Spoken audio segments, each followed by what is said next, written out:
કોઈપણ શાળામાં આચાર્યની ભૂમિકા ખરું ને એ સૌથી પડકારજનક અને છતાં સૌથી વધુ સંતોષકારક કામોમાંની એક છે. જુઓ, આખે એક પદ નથી. આ તો ભવિષ્યને ઘડવાની, એને એક સાચો આકાર આપવાની બહુ મોટી જવાબદારી છે.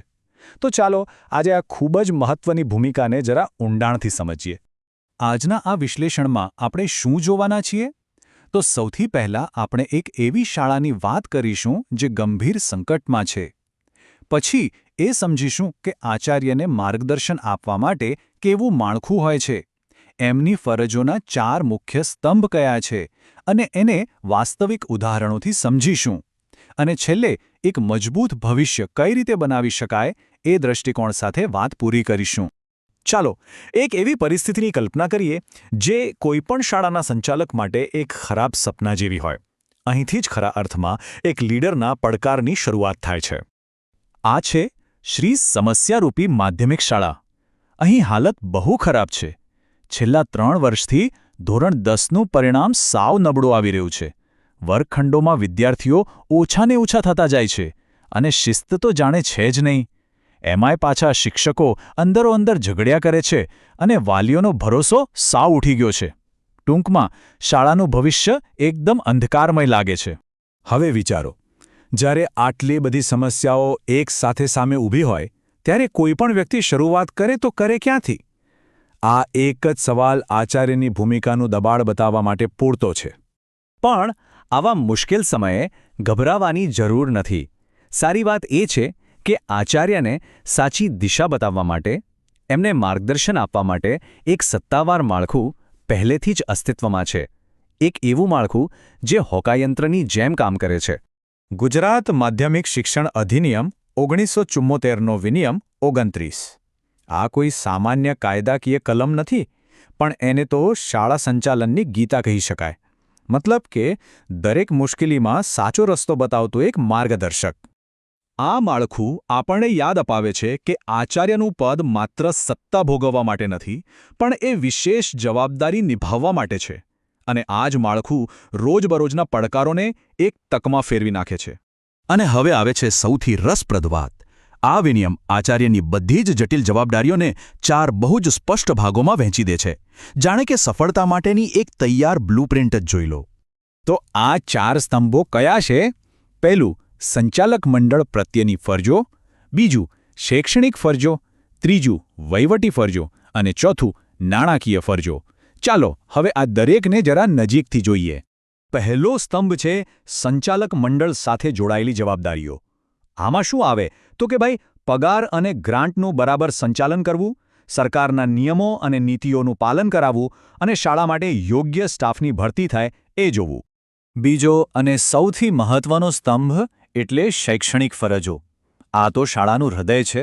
આમાં વર્ગખંડમાં શિક્ષણ કેવું ચાલી રહ્યું છે એનું નિરીક્ષણ કરવું, અભ્યાસક્રમનું આયોજન કરવું અને ખાસ તો વિદ્યાર્થીઓનું પરિણામ કેવી રીતે સુધરે એના પર ધ્યાન આપવાનો સમાવેશ થાય છે.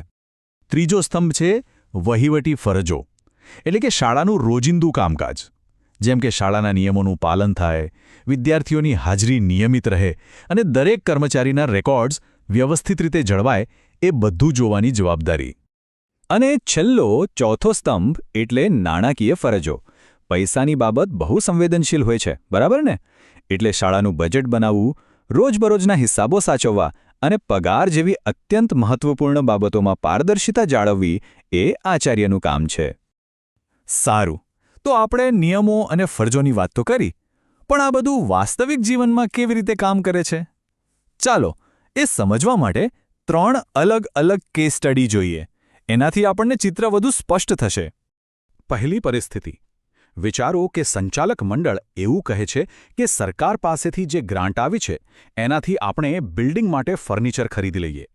પણ એ ગ્રાન્ટ તો વિદ્યાર્થીઓના શૈક્ષણિક સાધનો માટે આવી છે. હવે અહીં એક નાણાકીય અને નૈતિક દ્વિધા ઊભી થાય છે. તો એક જવાબદાર આચાર્ય તરીકે આવી સ્થિતિમાં શું કરવું જોઈએ? સંસ્થાનું હિત જોવું કે પછી કાયદાનું પાલન કરવું? આ બંને વચ્ચે સંતુલન કેવી રીતે જાળવવું? અહીં ઉકેલ એકદમ સ્પષ્ટ છે. વિનિયમ કહે છે કે ગ્રાન્ટનો દુરુપયોગ એ નાણાકીય ગેરરીતિ છે. એટલે આચાર્યની ફરજ બને છે કે તેઓ સરકારી અનુદાનનો જે તે હેતુ માટે જ ઉપયોગ થાય એ સુનિશ્ચિત કરે. ભલે સંચાલક મંડળ નારાજ થાય, પણ આનાથી શાળા ભવિષ્યની મોટી કાનૂની સમસ્યાઓથી બચી જાય છે. હવે બીજી પરિસ્થિતિ. એક બહુ જ અનુભવી શિક્ષક છે, જે વર્ગમાં લેસન પ્લાન મુજબ ભણાવવાને બદલે પોતાના જૂના જમાનાની વાર્તાઓ કહે છે. હવે અનુભવ તો સારી વાત છે, પણ આનાથી વિદ્યાર્થીઓના ભણતરનું શું? શિક્ષણની ગુણવત્તા પર તો અસર પડે જ ને. આ બહુ નાજુક પરિસ્થિતિ છે. એક તરફ એક સિનિયર શિક્ષકનું માન સન્માન છે અને બીજી તરફ વિદ્યાર્થીઓનું ભવિષ્ય. તો કોઈનો અનાદર કર્યા વગર શિક્ષણની ગુણવત્તા કેવી રીતે સુધારવી? અહીં પણ વિનિયમ રસ્તો બતાવે છે. આચાર્યની ફરજ છે કે તેઓ વર્ગખંડનું નિરીક્ષણ કરે અને જરૂરી માર્ગદર્શન આપે. એમણે એ શિક્ષક સાથે પ્રેમથી મૈત્રીપૂર્ણ રીતે વાત કરવી જોઈએ અને સમજાવવું જોઈએ કે તેમના અનુભવને આજના સમયની શિક્ષણ પદ્ધતિ સાથે કેવી રીતે જોડી શકાય.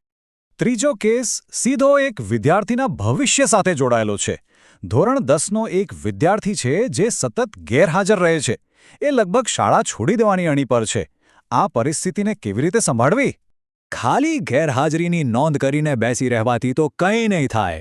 એક સાચા શિક્ષણકાર તરીકે એ વિદ્યાર્થીને પાછો શાળાએ લાવવા માટે ખરેખર કયા નક્કર પગલાં લેવા જોઈએ? જુઓ, આ ઉદાહરણ બતાવે છે કે નિયમો અને કરુણા કેવી રીતે એકસાથે કામ કરી શકે છે. વિનિયમ સ્પષ્ટપણે કહે છે કે આચાર્યની ફરજ છે કે તેઓ વિદ્યાર્થીના વાલીનો સંપર્ક કરે, એની સમસ્યાને સમજે અને એના માટે વિશેષ વર્ગોની વ્યવસ્થા પણ કરે. તો આપણે એક મોટી સમસ્યાથી વાત શરૂ કરી હતી. હવે આ બધી ચર્ચાઓ પછી ચાલો જોઈએ કે આ બધા પાઠ ભેગા મળીને કેવી રીતે એક મજબૂત અને સુરક્ષિત ભવિષ્યનું નિર્માણ કરે છે. આપણે પેલી શ્રી સમસ્યારૂપી માધ્યમિક શાળા પર પાછા ફરીએ. હવે આપણી પાસે એક સ્પષ્ટ કાર્યયોજના છે. ફરજોના એ 4 સ્તંભો પર આધાર રાખીને શાળાની દરેક સમસ્યાનો ઉકેલ લાવી શકાય છે. આ રીતે એ જ શાળા ફરીથી પ્રગતિના રસ્તા પર આગળ વધી શકે છે. આ વાત બહુ જ મહત્વની છે. એક આચાર્ય માત્ર શાળાના મેનેજર નથી, પરંતુ એ આવતીકાલના સમાજના નિર્માતા છે. તેમનો દરેક નિર્ણય, તેમનું દરેક પગલું આવનારી પેઢીઓનું ભવિષ્ય નક્કી કરે છે. અંતે આપણે બસ એટલું જ યાદ રાખવાનું છે કે આ બધી ફરજો માત્ર કાગળ પરની કોઈ ચેકલિસ્ટ નથી. આ તો એક પ્રતિબદ્ધતા છે, વિદ્યાર્થીઓ પ્રત્યે, સમાજ પ્રત્યે અને ભવિષ્ય પ્રત્યેની પ્રતિબદ્ધતા. તો વિચારવા જેવો પ્રશ્ન એ છે કે આ પ્રતિબદ્ધતા કેવી હોવી જોઈએ?